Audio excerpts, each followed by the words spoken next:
Salut tout le monde! On se retrouve pour cette nouvelle fenêtre et aujourd'hui je vais vous parler de pentacle et de pentagramme. Connaissez-vous la différence entre le pentagramme et le pentacle ou le pentacle? Le terme pentagramme vient du grec pentagrammon qui signifie 5 lignes. Au départ, cela désignait une écriture. Le pentagramme est une forme géométrique qui forme une étoile à 5 branches. Ce pentagramme a plusieurs interprétations. La première se rattache au symbolisme de la figure humaine. Vous le connaissez sûrement si vous avez regardé le film Da Vinci Code.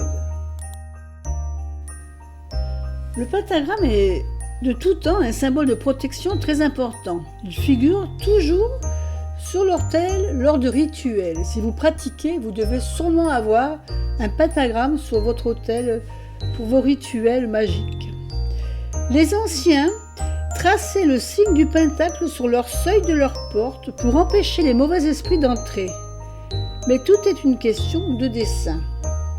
Les pointes orientées vers l'extérieur repoussaient les mauvais esprits, la pointe unique orientée vers l'intérieur captivait les bons esprits. Nous allons imaginer maintenant qu'il symbolise un homme debout, un homme fort et puissant au sens magique. Tout comme le montre le pentagramme que vous voyez là, tiré de Henri Corneille Agrippa, l'homme est debout et les 7 planètes l'entourent, ainsi que les 4 éléments et l'éther qui regroupe et crée ces 4 éléments. La force du pentagramme couvre complètement chacune des parties de son corps qu'il a besoin de doter d'une force portant la victoire. Commençons par la pointe haute du pentagramme. Elle symbolise l'esprit. Elle est surplombée par la planète Mars, la guerrière qui favorise le développement de la force physique et du courage et dont la force permet d'affronter quelqu'un ou quelque chose. Elle protège de l'ennemi et aide à le vaincre. À ses côtés figure le 5e élément nommé éther, d'où émergent les 4 autres éléments. Cette quintessence est une source inépuisable de toute énergie. Elle est présentée en nous et en tout. L'axe horizontal dessert ses 2 mains. À sa main gauche se trouve Jupiter, qui symbolise entre autres le pouvoir pour tromper l'autre par une habile manipulation et qui éloigne la peur. On lui reconnaît le pouvoir de contrecarrer l'influence des mauvais esprits responsables des maux de toutes sortes. À ses côtés, l'élément eau, élément du changement qui laisse progressivement sa défense se transformer en attaque, se sert de la puissance de ses ennemis pour répliquer à l'aide de mouvements synchronisés et équilibrés. D'une vague puissante, elle propulse l'ennemi au loin. À sa main droite se trouve la planète Vénus, incarnant la bonté, la douceur, mais qui aussi protège des poisons. À ses côtés, l'élément air, qui apporte l'élan pour avancer, apporte l'équilibre, le temps de la réflexion entre l'action et le calme. Son côté tempête, tornade et ouragan se réveillent face à l'ennemi de toute nature. Sa jambe gauche, où se trouve la pointe inférieure gauche, si on est le personnage, réside la planète Saturne qui protège de la mort par empoisonnement ou trahison. À ses côtés, l'élément feu, dont on connaît la force et la puissance destructrice. Sa jambe droite en alignement avec la pointe inférieure droite est face à la planète Mercure qui combat la maladie et augmente le pouvoir de guérison. Le soleil est sur son abdomen. Il apporte la protection, la purification et la défense physique. La lune, entre ses jambes, renforce l'intuition et le pouvoir psychique.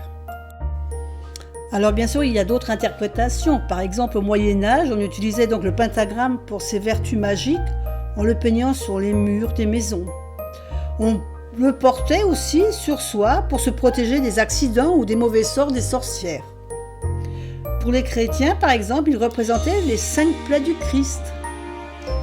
Mais pour les païens, par contre, ça représentait le féminin sacré qui correspondait au culte de la femme, la déesse et la nature. Pour d'autres, c'est le symbole du mariage représentant l'union féconde du 3 principes mâles et du 2 principes féminins.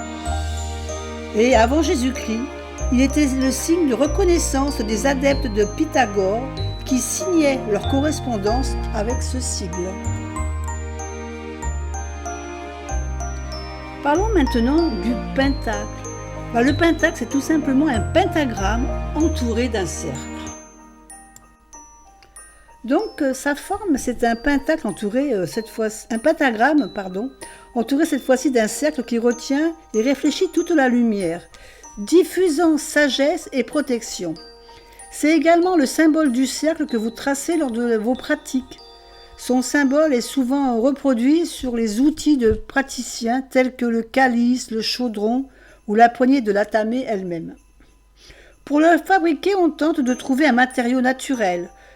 On peut le faire soi-même, en argile, en bois, en pierre, en ardoise, avec un coquillage plat, un galet, une céramique.